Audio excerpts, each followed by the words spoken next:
So I'm one of them guys, okay?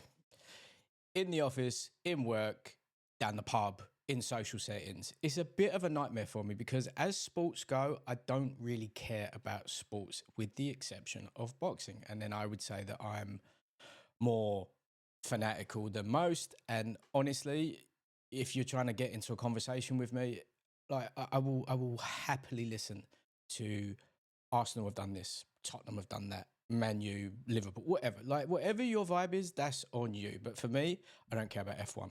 I don't care about football in any capacity. I don't care about tennis. I don't care about really any other sport other than boxing. And it's always been that way, with a caveat that I kind of got into MMA for a bit. But then all of the jazzy ones jumped on and I just don't care anymore, right? Boxing is the only sport I've ever cared about, and boxing is the only sport I will remain to care about. And over my lifetime, which, you know, is now 40 plus years, shocking. Who knew? Look at the skin on the kid, right? It's been in a decline, okay? Where, you know, you've got this upsurge of fans who have got it, in my opinion, wrong. Okay, they say things like the casuals and they call people a casual, or like it's an insult or whatever. But the long and short of it is that we want casuals. We need the casuals, and the casuals are ultimately the thing that bring this sport back to the number one sport on the planet, because it wasn't that long ago that boxing was the single biggest sport on the planet. And it wasn't that long ago, even in my lifetime, where you would see billboards, you'd see adverts, it's on the back of papers, it's on the tube, it's every single place you could possibly imagine to advertise a big fight. The nation would tune in to see two of their fighters fight each other, or the nation would tune in to see Ricky Hatton, they would tune in to see Big Frank Bruno, they would tune in to watch him lose or watch him win, but they tuned in for Nazim Hamed. And now, with the involvement of, well, the Saudis, Turki Al-Sheikh, His Excellency, and Riyadh season as a whole, we seem to be heading back that way. And now what's really interesting about that is that what they've done isn't, I'm just getting my notes up, don't worry about that. What they've done isn't that really that shocking or smart, but it did require someone of deep pockets and someone of intent to do it. So let's break down what they've done, right? Bit by bit. They've aligned the promoters to work with one another. That was always the issue. Matchroom wouldn't work with Queensbury. Golden Boy wouldn't work with Top Rank because of interpersonal issues, etc., etc. Mr. Al-Shaker said, very cool story, boys. Guess what? I want to see the fights, okay? He has now systematically seemed to unify all of them. And in my opinion, he puts Dana White at the very top of them, because Dana White arguably is the single greatest promoter in combat sports history. Now, I'll listen to Don, I'll listen to Mr. Aram, I'll listen to Eddie, I'll listen to Frank. Frank is amazing. Dana took a sport from nothing, sold it for $4.5 billion. They kept him on because they know that that sport falls apart without him, and that is fact. And they will do that again with boxing, and I think that they put him at the head of Riyadh season, or they do something. Dana will be the single point of that new wave.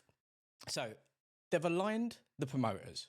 Fantastic. Now we're getting like amazing new concepts like 5v5.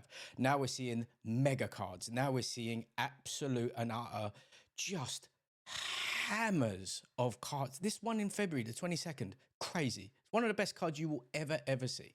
So we're now seeing promoters not being forced, but they're incentivized to work together. And that is because the amount of money that Turkey is offering them is astronomical. And it's astronomical for them. It's astronomical for their fighters. That's amazing, okay? On top of that, Turkey, His Excellency, I'm going to chill out a little bit because obviously Daddy wants to get someone out Saudi Kashish. But Turkey is someone that just wants the fights. It doesn't matter if you take an L, because if you take an L and you put on a good show, we will have you back. We've just seen it with Ishmael Davis. 2 late replacements, right? He gave Josh Kelly everything he could handle. He got stopped by Boracek, okay? Make no doubt about it. Ishmael Davis will be back, and Ishmael Davis will be back on a Riyadh season card because Turkey understands the fighter, right? In the sense that he just wants the best fights. He's there for the entertainment value. So on top of the Zero era, the Floyd era going, which doesn't matter, right? If you get fighters that are undefeated, the Floyds, the Terrences for now, the Inoues, etc., those are anomaly fighters. Those are what you aspire to be because they fight everyone and they still manage to take no losses and carry on their career. But those are rare and few and far between. So the Zero era is on its way out, right? Riyadh season cards are huge. And to be honest, the Riyadh season cards, they're not doing anything too out of control, right? What they're doing is that they're following the UFC model of putting on the centennial mega cards, but they're doing it more and more frequently because the talent pool is so much bigger and it doesn't cannibalize themselves, which is the very smart thing about it. There are so many more boxers than there are MMA fighters across the planet. There are so many more promoters, promotions, and outlets for these sports. So then on top of that, we've got the accessibility of the pay-per-views. To be a boxing fan is not cheap, right? If you're a boxing fan in the UK, you have to have a Sky Sports membership of some capacity, 30 quid a month. You have to have BT Sport, 30 quid a month. You have to have DAZN, $9.99 to 15 quid a month, okay? So now we're already 75 quid a month in without the big fights, without the pay-per-view. That in itself is a lot of money. It's £1,000 a year plus pay-per-views. Turkey is putting it all, bit by bit by bit, under one singular banner, which is DAZN. Obviously, DAZN's price is going to go up. Obviously, DAZN is not going to remain $9.99. Obviously, DAZN is going to be 25 quid a month. But I'll take 250 to 300 quid a year over the grand that we pay now. And pay-per-views are aligned at no more than $24.99, meaning that the days of kind of the moody fire stick, illegal Russian streams, etc. Listen, they're always going to be about because people want stuff for free, but it is more affordable, which is, again, make it affordable. Boxing has always been a poor man's sport. The second it becomes not a poor man's sport, that's when it goes wrong. Even with Fury Usyk 1, Turkey said, look, why are the numbers not what they should? They're like, people were streaming it. He went, right, fine, put it on YouTube. Put it on YouTube for free. Doesn't even matter, right? Going back to the new concepts, so they're talking about, you know, this tournament format that they're going to do with Dana, right? They're talking about 5v5s. 5v5s are huge. Imagine Queensbury and Matchroom 5v5 was a raging success. They'll run that back. It'll be great. Golden Boy and Matchroom are doing 5v5s. You're going to have 5v5s everywhere. So you're going to have the 5v5 promotional champions. They're going to build like a league and it's going to be pretty spectacular, right? Then what is...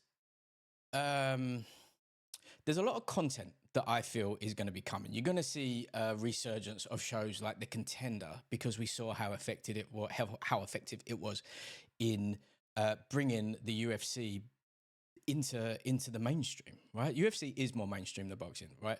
The boxing superstars are more mainstream than the UFC ones. I'll give you that. But as a sport, everyone knows what the UFC, everyone knows Dana White, everyone knows cage fighting, blah, blah, blah, blah, blah. Right?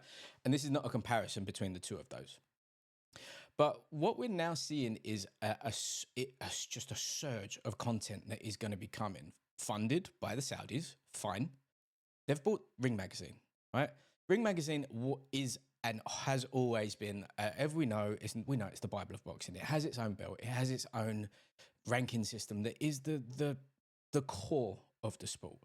Now that they own that, and they run it, hopefully, as they should do. Turkey seems to like cool stuff, right? He seems to be of that mindset, and he seems to be very much so in the realms of, I want to make boxing as cool, as fun, and as content-heavy as humanly possible. And they're doing a good job.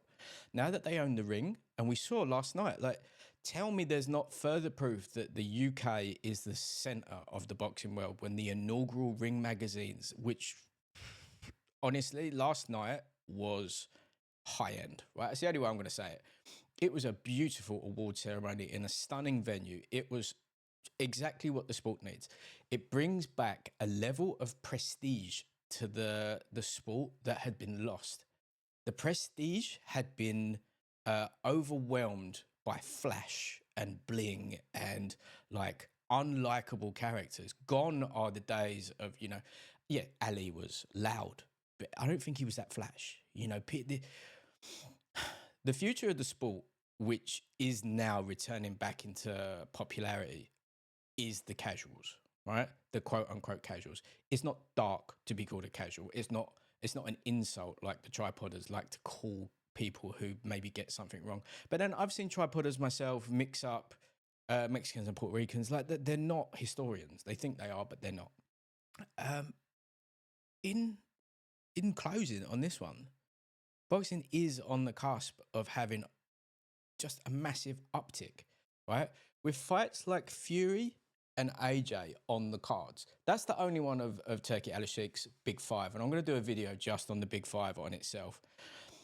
Fury versus AJ has global heavyweight mass appeal. And to casuals, those are two fighters that have all of the casuals' attention. Everyone knows those two names. And that's the kind of fight that if DAZN, boxing, DAZN, and everyone can just continue to deliver, the sport will come back to top 5 prominence, right? When you see, if you go to, for example, you go to bbcnews.co.uk, whatever.com, boxing, it went from like number 3 when the internet was new, when I was a young man. It's like on a drop down somewhere else now, right? The second you start to see that back on the main bar, and it's not just on a fight week, you know that we're on the right path. Patreon.com, fighting words.